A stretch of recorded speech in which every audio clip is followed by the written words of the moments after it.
Everybody, clear, cold morning. Annie's just sitting up against the fence. Oh, now she's moving. We're out here in Columbus, Ohio. Thanks for joining my channel where I talk about mental health is spiritual health. And in the mornings here, sunrise time, I like to talk about passages of the Bible. And at night, it's random stuff. Recently, it's been a lot of music, a lot of old vinyls. Maybe we'll go into CDs or some other kind of music next. But thanks for joining my channel. If you haven't already subscribed, please do so. I'm not a preacher, pastor, or doctor or therapist. I just believe that spiritual health is important to our mental health. And a lot of times I get my content from Our Daily Bread, but not today. Today, this is my own sermon. Look at Andy back there. Hey, Frank, good morning. Well, first of all, got to remind you, always look for orangey. We got to be looking for orangey in the woods. Even though it rained over, there's the moon. There's almost a full moon. Even though it rained over an inch, we got to find some orangeys. We got to see what happened to orangey in the woods, okay? On our walk today. But let me go back. Today I'm going to talk about something that I think is appropriate for the day. And I made my own sermon. And it's called Love Your Enemies. And you can almost make it a question. Love your enemies? Like, seriously? Well, the key verse is from Matthew chapter 5, verses 43 and 44. And we're quoting Jesus here. Jesus said, "You've heard that it was said, love your neighbor and hate your enemy. But I tell you, love your enemies and pray for those who persecute you." Again, you've heard that it was said, love your enemy and hate your neighbor. But I tell you, love your enemies and pray for those who persecute you. So obviously, that's why we're calling it Love Your Enemy. Now, what am I going to talk about today? Well, I'm going to talk about a boy, 16-year-old boy in England. I'll show the sunrise. Other times, I'll show into the woods to see if we can find orangey. But let me tell you about the 16-year-old boy in England. He was captured by pirates. Yep, 16-year-old boy, stolen from England, taken to Ireland, where they made him a slave. And he worked as an animal herder for 6 years. So from about age 16 to about age 22, he was enslaved in another country, working as an animal herder until he finally escaped. Well, during those 6 years, he became pretty close to God in those 6 years, okay? And during that time, he prayed a lot. Hey, good morning, BC Films. This boy, who became a young man during his time in slavery in Ireland, he prayed a lot, became close to God.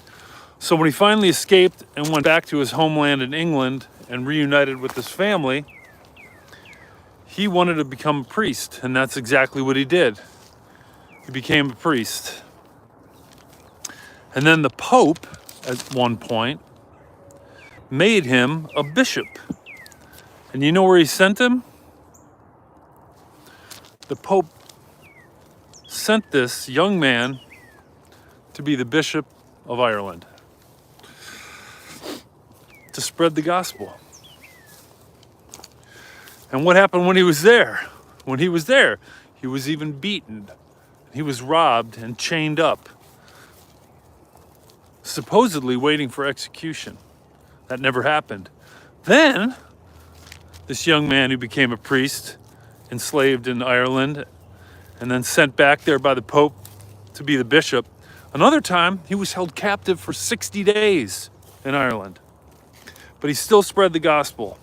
And he did it in a way that was different than at those times. At those times, a lot of times, Christianity was spread through force and through violence. But he did it in a different way. He did it very peacefully, just by teaching and talking to the people of Ireland. So think about it. Talk about loving your enemy. This person was the epitome of loving your enemy. He went back to the country where that's basically captured him and enslaved him for 6 years and brought to them the gospel. Exactly what Jesus tells us to do in verse 44 of Matthew chapter 5. Love your enemy and pray for those who persecute you. So not only was he praying for them, he was loving them and teaching them the gospel, even though he continued to be persecuted when he was in Ireland. He's the epitome of loving your enemy. Now, why did I bring this up today? Why do I say this is appropriate? Well, this bishop became the patron saint of Ireland. Do you know what today is? Can you guess his name? His name's Patrick. St. Patrick. That's right. Happy St. Patrick's Day, everybody. So, my question, I only have one question for today, and it's a simple question. Hey, Elijah. Hey, Mariner. Here's the question. How can we be more like St. Patrick? How can we be more like St. Patrick?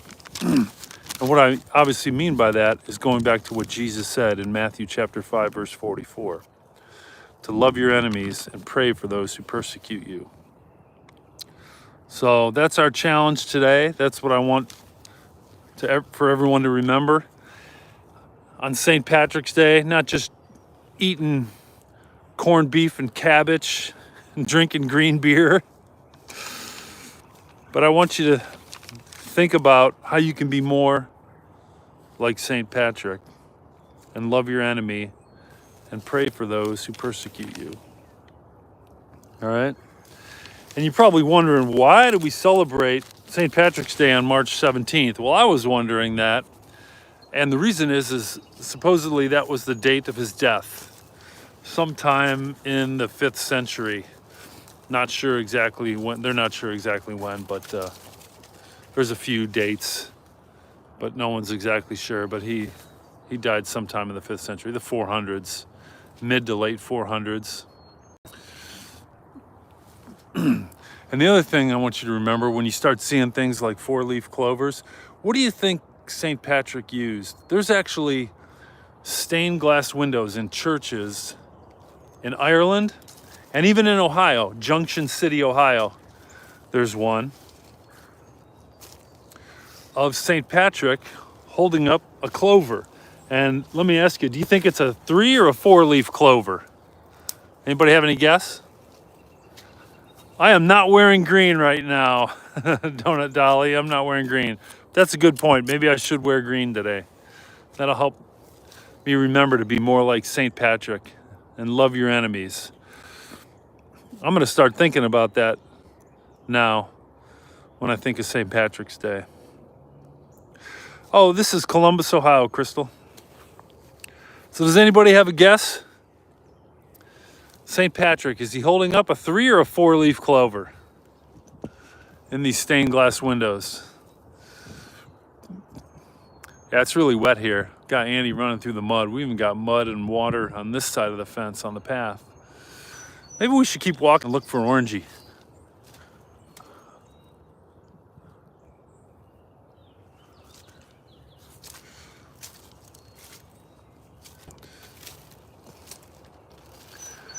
Mariner, you're right. He had a 3-leaf clover. And the reason, and BC Films, you're right too, 3. The reason he had a 3-leaf clover is because he used it in some of his teachings to teach about the Trinity. God the Father, God the Son, and God the Holy Spirit. How there are 3 persons in one essence. He supposedly used the 3-leaf clover to explain that.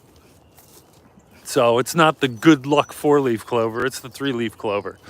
So the next time you see a clover, think of the 3-leaf clover and think of God. And on St. Patrick's Day today, I hope you remember to be more like St. Patrick and love our enemy. That's our challenge today, is to do that. Right, Annie? Love your enemy. Like the cats at the car wash. Like Mustache. All right, I'm, like trying to find more oranges. It's probably going to be very difficult now that we had an inch of rain. God's work is amazing, isn't it? How he used a teenage boy who was enslaved and taken to another country and enslaved, and then sent him back there to preach the gospel. And then he becomes the patron saint, also known as the Apostle of Ireland. Can you believe that? The people that abducted him and even persecuted him when he was a bishop, he becomes their patron saint and their apostle of their country. It's just amazing. Absolutely amazing. We're on orangey alert here.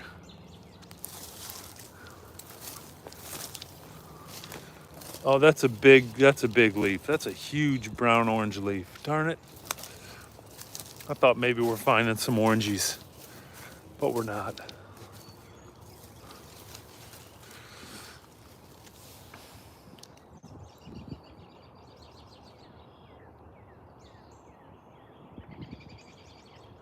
Oh, Dolly doesn't have anything green.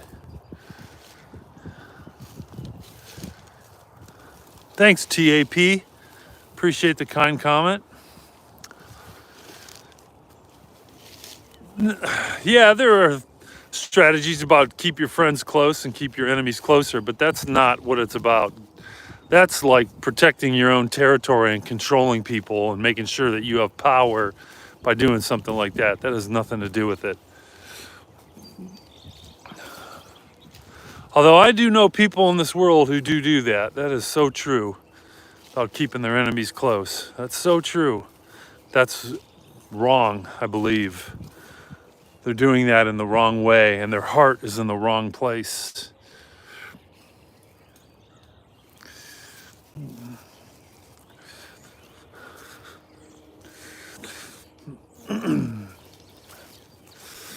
St. Patrick's heart was definitely in the right place.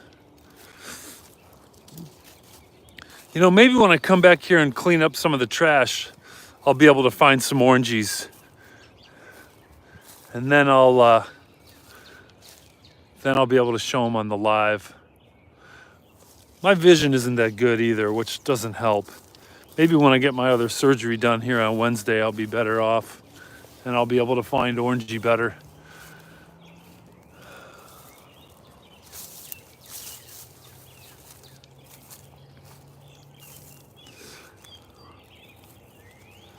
Yeah, that's right. That's right. He said, love your enemies and pray for those who persecute you. Not bring them close and so that you can have control over them and watch them.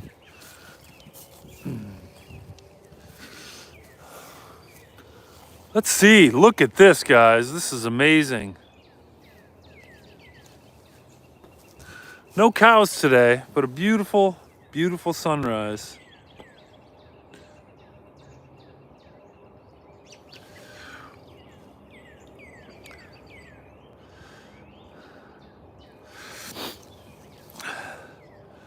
So is everybody going to eat corned beef today? I'm probably not. I don't have any right now. I do have cabbage, though. I need to eat a salad is what I need to do tonight. Oh, Annie running like crazy. She came out of the woods like a shotgun, and then she went jumping and leaping through the woods. I don't know what she's doing. She's having a good time.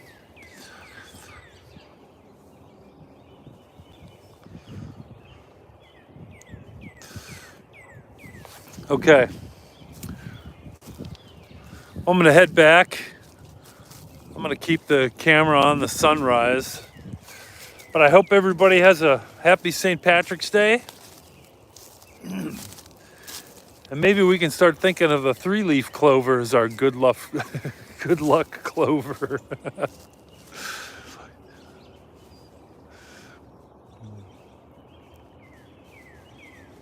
Oh, brining takes 6 days. Oh, I didn't really realize that, Mariner. Maybe I'll do the same thing.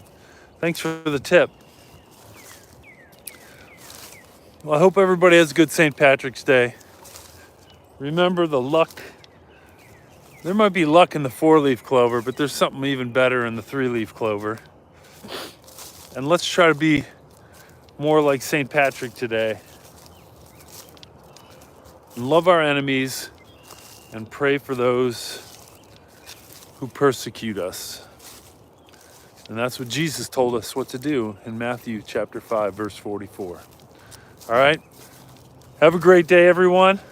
And hopefully we'll see you tonight at 8 p.m. We're going to go through the last 15 vinyl records of Frank's. It's going to be epic. I wonder what the last one is going to be. All right. Have a great day. Happy St. Patrick's Day. And see you tonight.